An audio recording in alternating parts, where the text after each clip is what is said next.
Greetings. Today we continue our study of the book of Revelation.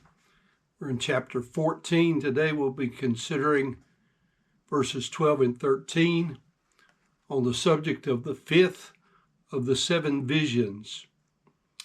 Revelation 14:12 says, "Here is the patience of the saints. Here are they that keep the commandments of God and the faith of Jesus. And I heard a voice from heaven saying unto me, Write, Blessed are the dead which die in the Lord from henceforth. Yea, saith the Spirit, that they may rest from their labors, and their works do follow them." Someone has suggested that the contents of this 14th chapter are like the narration in a play. That would be Dr. Criswell on page 150. Events that were either too long or too difficult to act out upon the stage were merely explained by a narrator. Thus, these seven messengers are sent to give explanations of the things which shall be accomplished as God brings about the consummation of the age.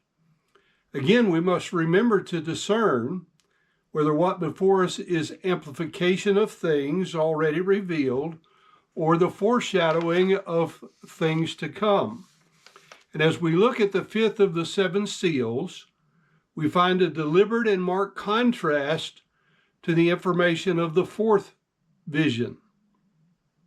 As in Luke 16, the story of the rich man, a tradition calls him Dives, and Lazarus, the rich man lived a life of luxury and ease, and then went to the torments of hell because he had no personal relationship with Jesus Christ. The poor man, Lazarus, was sick, deprived, and then went to eternal rest because of faith in Christ. So here we have a generation on earth which shall live in comparative ease because of their worship and allegiance to the dragon, the beast, and his mark, yet they will go to eternal torments because of their failure to hear, believe the gospel, and call upon the name of the Lord for salvation. Yet this generation will be condemned because there will be some, quote, people that do know their God, and they shall, quote, be strong and do exploits. Daniel 11:32, and the last part of the verse says, "But the people that do know their God shall be strong and do exploits, and they that understand among the people shall instruct many. Yet they shall fall by the sword, and by flame, and by captivity, and by spoil many days. Now, when they shall fall, they shall be holpen or helped with a little help, but many shall cleave to them with flatteries. And some of them of understanding shall fall to try them, and to purge and to make them white, even to the time of the end, because it is yet for a time appointed."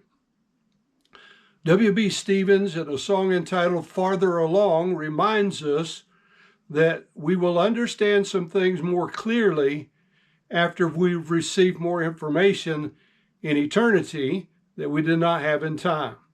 So until then, we're given some details which we may not fully understand in this life. But when we do understand it fully, it will be to God's glory, who has revealed it beforehand.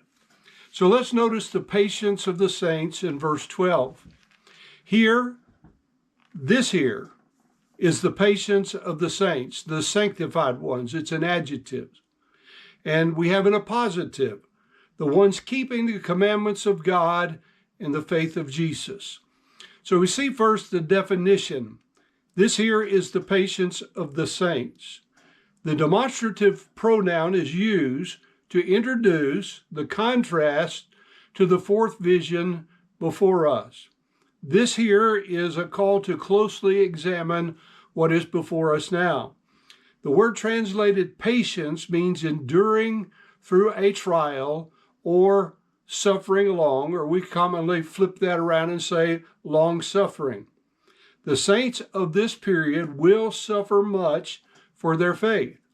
Their patient faithfulness will not go unnoticed nor unrewarded by God.